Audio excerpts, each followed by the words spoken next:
Welcome to the Book Club Life. I'm Jenny Snow, and today we have an amazing author interview with Carrie Turansky. Hi, friends. She is nominated. Today is her birthday, actually, when we're shooting this. Yes. And she's nominated for a Carol Award for one of her books, Across the Blue.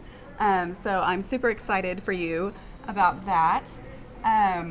But if you're new to the show, when we do an author interview, there are 3 sections. First, I'll introduce our author, and then Carrie will get to, for section 2, get to participate in a book club with us about her book, No Ocean Too Wide, and that's your newest release, so that's the one I wanted to do.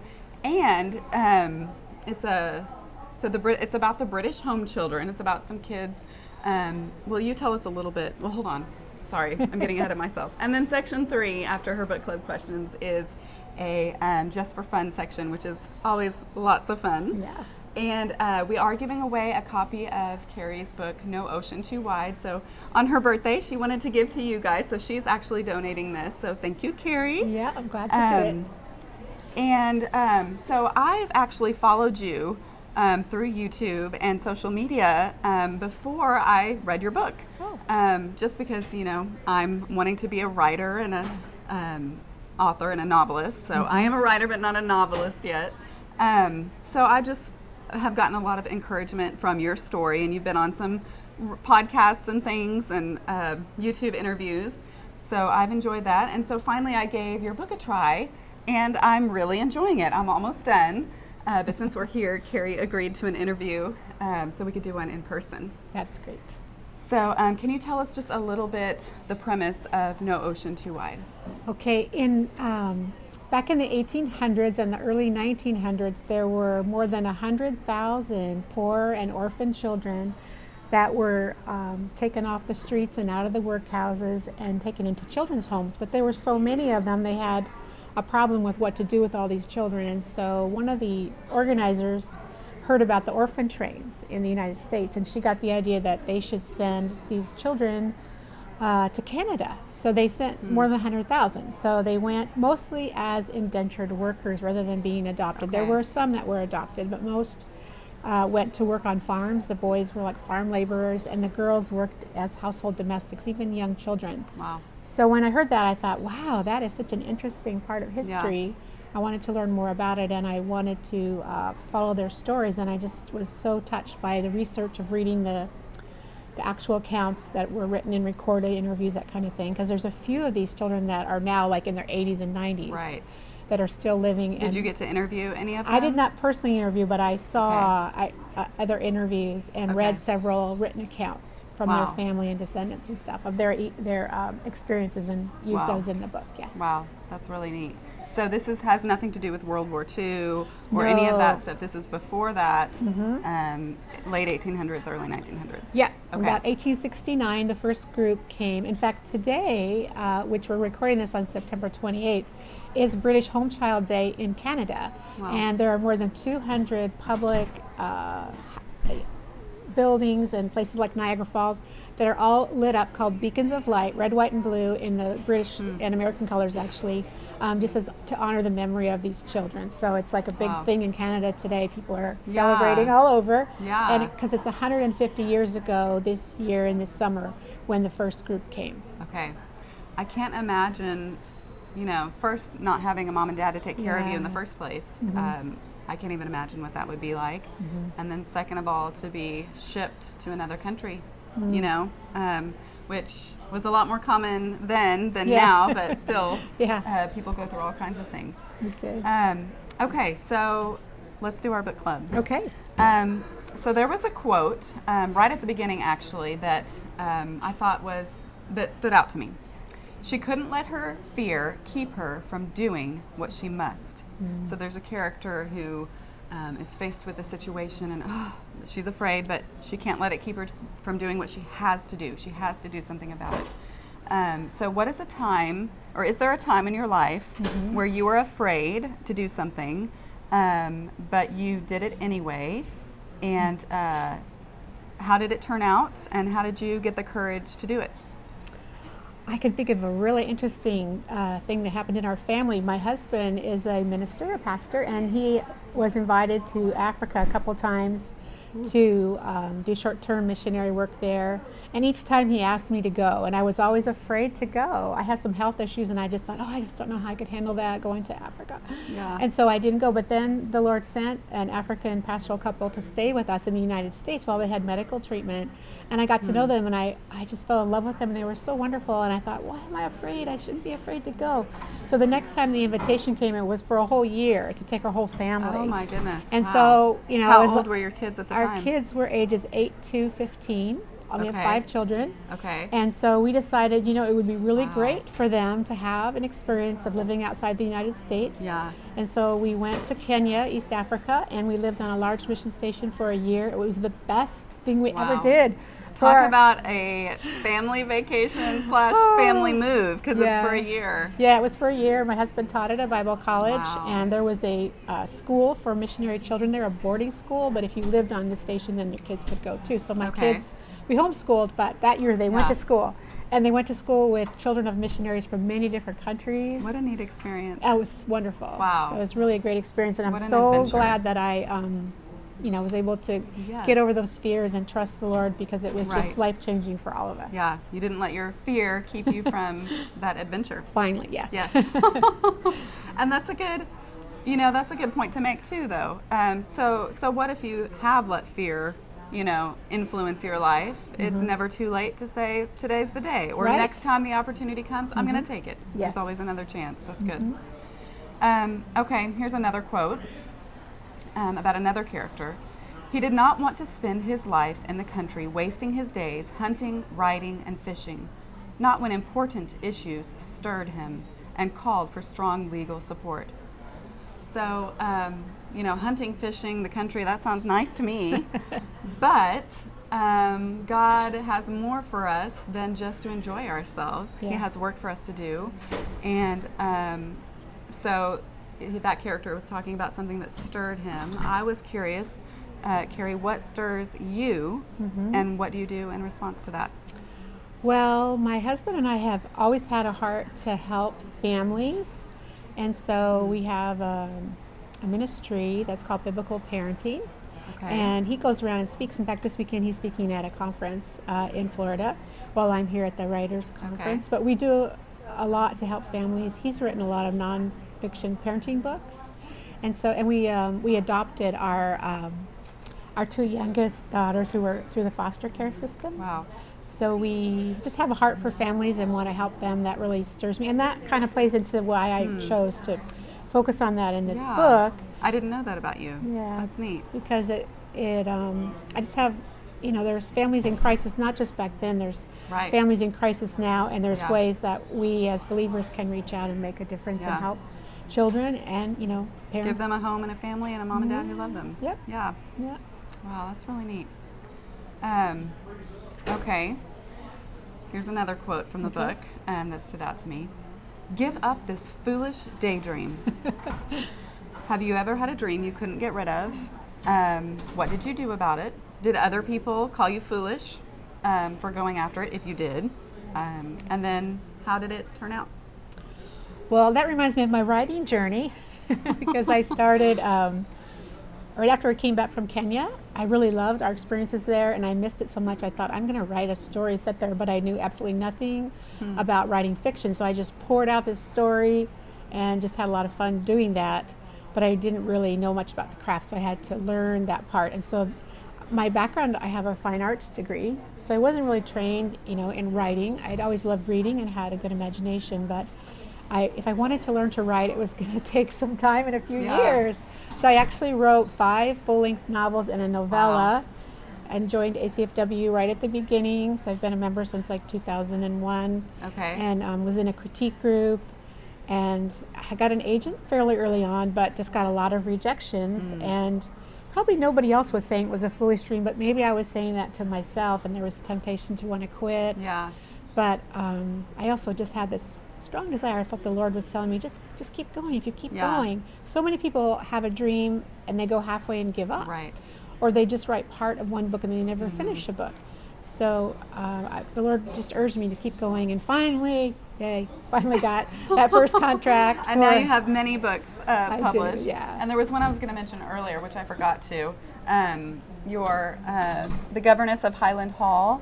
Did this come out somewhere around Downton Abbey time? Because it's kind of a similar. Yes, it kind of came out in storyline. response to that. I was in 2012 when Downton Abbey had just come out. I was at a library conference, just as a guest of another author, and I saw an editor there that I had met at another writers conference, and I thought, oh, here's my chance. I'll be brave and go up and talk to her. No fear. And I did, and I asked her after we chatted a little bit, well, what would you like to see? And she said, oh, I really like Downton Abbey, and maybe you could write a book about something like that, but of course inspirational, and a heroine like Jane Eyre, and maybe a brooding hero. I said, oh, that's a great idea. I could do that. No, actually, at first I thought it's a great idea, but I don't know anything about England 100 years ago. Right. But I happened to be at the conference with my good author friend Kathy Golke, who had just released a book set in 1912 about a boy who stows away on the Titanic. It's a beautiful book called Promise Me This. Promise Me This. And she said, oh, I have some research. You could do this. I have books I'll give you. You should go for it. So she pushed me and encouraged me. Yeah, she's a wonderful friend. And she gave you her research. Some books. So, some books. Okay, some she gave you a push books in the right direction.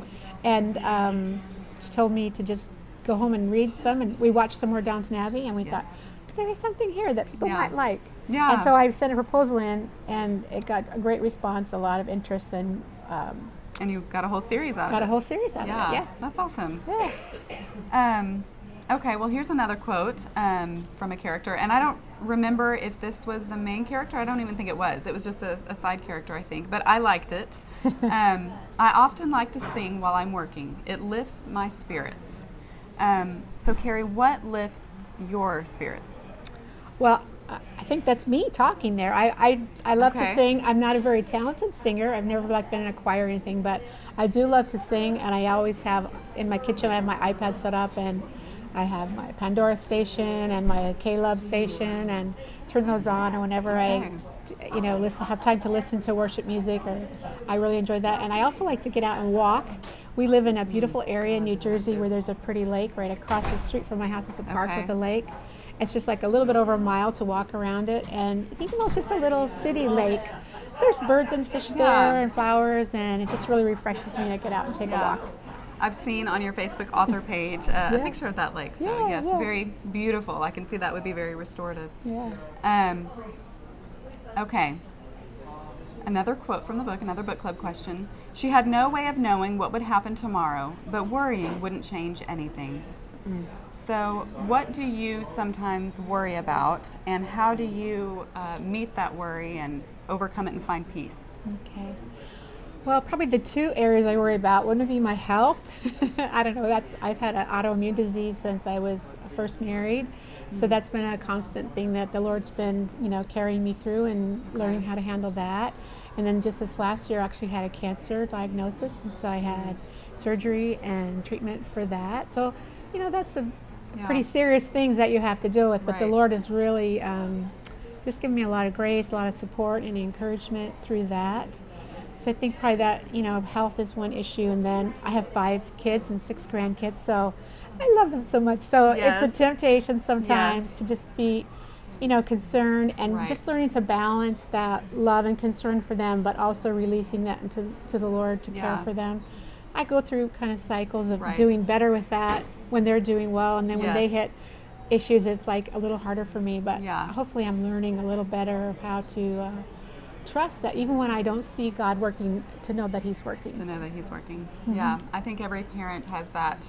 If you see something wrong, you just want to worry about it. And then it's that, okay, I'm not going to worry, I'm going to pray. Yes, definitely. And see if there's anything I can do about it as well. Do my part, and then just trust that God is working and trust His part to Him. Yeah. Okay, and there's another little quote that just kind of made me snicker a little bit, because I was like, oh, I so relate to, I remember feeling that way. One character says to another girl, well, don't worry, you have many fine qualities, and I'm sure in time the right man will pursue you. Mm-hmm. And so I bet you all of us can look back, or if there's some teens watching, you feel it right now. Well, yes, but when? Where is my guy? And so, have you ever felt that way? And what helps you when you're waiting on something that you really want? Oh, I definitely remember feeling that way, going through college and seeing a lot of my roommates, find the right person they were going to marry, and then going to graduate school. And I remember hearing a particular speaker who just really encouraged us in this area to really trust the Lord and turn it over to Him. And right after that, I happened to meet my husband, so that was good prophecy there. Yeah. But I know that's really a challenge to let the Lord lead you through different seasons of life and trusting Him for what He has for you. So I can identify with that, and I know it's a real, not an easy thing, but it's another area to grow in and trust that He has good things planned for us, and we can enjoy the journey and not be living, wishing for something to be different, but to really make the most of each day and, use it in ways that show love to others. Yeah. And that did help me when I was a teen. Somebody said, like, you're only going to be single for this part of your life, you know, so enjoy it. Go do all the things you want to do when you're not, because when you're married, you're always, hey, I was thinking of this, what do you think? And they do the same to you. You're making plans together. Yes. There's only one time that you're, anyway. So next question. So your novel describes some of the terrible things that happened to the British home children. And I was wondering if you could tell us just a little bit about what really happened, the true history, just for somebody who hasn't ever heard about it, because I had never heard of this until I came across your book. Okay, so the children that came across, they came in groups on ships, and then they were taken to different towns, and people who wanted to have someone, a child come and live in their home, mainly to work, all they had to do was fill out a form and pay $3. There was not a lot of screening. And unfortunately, they say 60% of the children who were taken in suffered some kind of abuse or mistreatment. Right. And a lot of times, this was because there was a real prejudice against them. I don't know if you ever read Anne of Green Gables or saw the shows or movies about that, but she was a Canadian-born orphan, and even she experienced a lot of prejudice and was an outcast in some people's mind because of it. And so when they came from England to Canada, a lot of them came because they were poor or they were illegitimate or out of the workhouses or whatever. So there was this thought that they were not, worth as much as anybody else, and so they were not treated as well. So, there's really sad stories. I actually lightened it up quite a bit for the book because I knew my readers could not, didn't want to have all the, But you harshest. touched. You didn't dwell, but you did touch on some of the harshness. Yes, because there were, instances where some children were moved. Like I heard a story of one girl who was in 20 different homes because if the people who took you in didn't like you, they could just send you back and then they'd send you to another home. Yeah.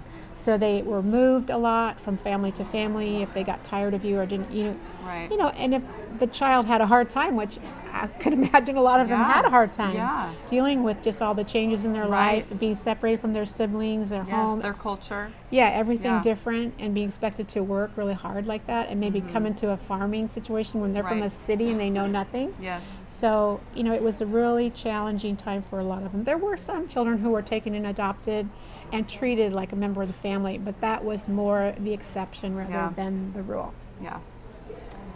Well, I really enjoyed it, or I'm enjoying it, and it's got also a love story in there, so I'm really enjoying that aspect. Yeah. And I'm really enjoying the family, the brother-sister aspect, and just the relationships there, as well as learning about some of the experiences that that happened. And before we continue, if you are enjoying the show, let us know with a like on YouTube. And if you haven't subscribed, please consider doing that.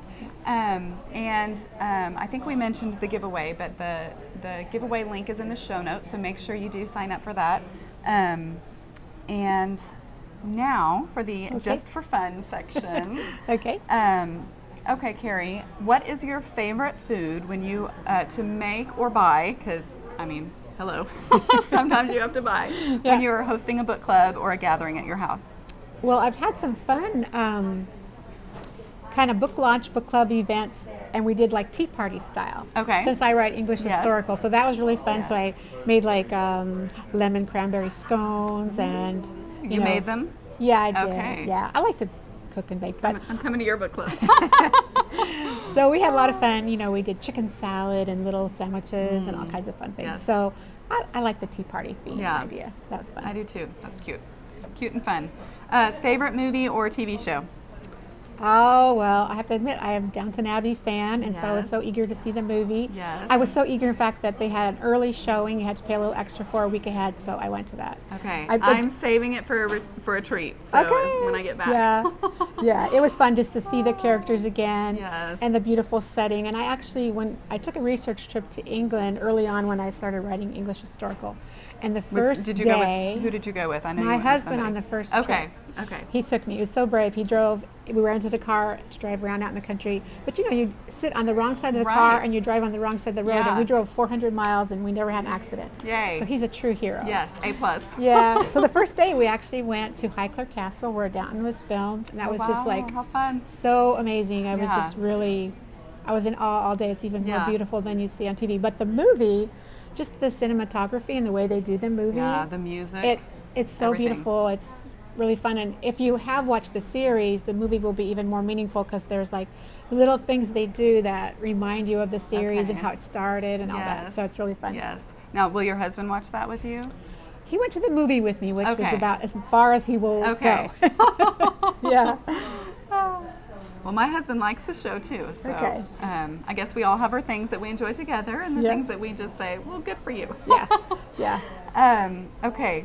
So, how did you know that your husband was the one for you? That not only did you like him, but you loved him and would say yes if he asked? Well, let's see. When I first met him, I didn't think that. Okay. He was very confident, and I thought maybe he was putting on a front because he was so confident. But as I got to know him, I realized that is really his personality. He's really an exceptional person. He's a brilliant man. He has a deep faith and loves the Lord. He's very committed to being in ministry. So as I got to know him, I thought, wow, he's the real deal. Yeah. And we worked together. That's how we met at a church. The first summer we met, he was running a children's day camp program, and Okay. he hired me to be his assistant. Okay. So we worked together every day, and that was just a Yeah. great way to get to know each other. And also his brother and sister worked with us, and in the evening, several evenings a week, we'd spend time at his home with his family and prepare for the next day at So you the got day to know camp. him And as he he's- truly was Yeah. for sure. Like and he you can't- comes from a yeah. wonderful family. That's and great. They're all believers, and I did not grow up in a Christian family. I came to know the Lord as a high schooler through Christian friends. So Wow. getting to know his family and spending time with them made me even more sure that Yeah. he was a great guy. Yeah. Yeah. That's good. Yeah. I like that. Okay, let's see here. What advice would you give yourself if you could go back to your teens? I think I would say everything's going to be all right. No, I don't know. When you're a teenager, there's so much unknown about the future, and I think I was tending to think, what's God going to do? How's He going to lead me? Am I going to have a life that's meaningful and happy? And I've been so blessed. I'm really grateful. Yeah. So I just think, we should, the idea of just trusting the Lord and enjoying each day. And, One day at a time. yeah, and seeing, believing that He has good plans for you. Right. And you can trust Him in that. And Yeah. you walk close with Him, and He'll keep you on the path you need to be on. Yeah, that's good. Okay, last one before we go. Actually, two. An author I love is blank because blank. Well, I'll have to say Kathy Golke. I knew it. I love her because she's my dear friend, because she's been a dear friend and encouragement to me. But I love her books because she wins like a Christie Award like almost every time she has a book out, because she writes from a depth of her heart, and she has such a deep faith that it comes through in her books. And every time I read her books, I'm just like so touched, and I always am telling people, like, you've got to read her books. Okay, I And then need to read them. she's personally such a beautiful, lovely person, and she's also gone through breast cancer. So when I got my cancer diagnosis, she like It's a huge stepped encouragement right to in you. and just like, helped me know that I can get through this and Yeah. I'll be okay. Oh, good. Okay, last question before we go. What are you working on? Well, I am working on the sequel to this. So this book is book 1 of the McAllister family novels, and the next one, which I'm working on a little slowly because recovery from the cancer treatments, but I'm working on it, is the second book, where we're going to find out what happens to the other members in the family. Okay. So as you read the book, know that there's more to the story, and there was so much when I learned about British home children, the different outcomes, for some of them. I really wanted to go into that and show how, some had different experiences, and then I wanted to be able to continue with that family. So there is more, and you will find out. I had one older lady, a friend of mine, her mother, who's in her 90s, said to me, I've got to find out what happens to Grace and Garth. I might not live that long. Can you tell me? Are they going to be okay? So I told her they're going to be okay. They're going to be okay. I don't ever kill off my main characters like Downton Abbey, so you don't have to worry about that. I have a happy ending, hopeful endings with my books, and my characters, through faith and trust in the Lord, He works in their lives and brings them through. So there'll be a good ending to that story too. Well, Carrie, thank you so much for being here today. You've been wonderful. Oh, thanks, Jenny. Appreciate you. Thank you. And to all of you, happy reading. Yeah. Goodbye. Bye.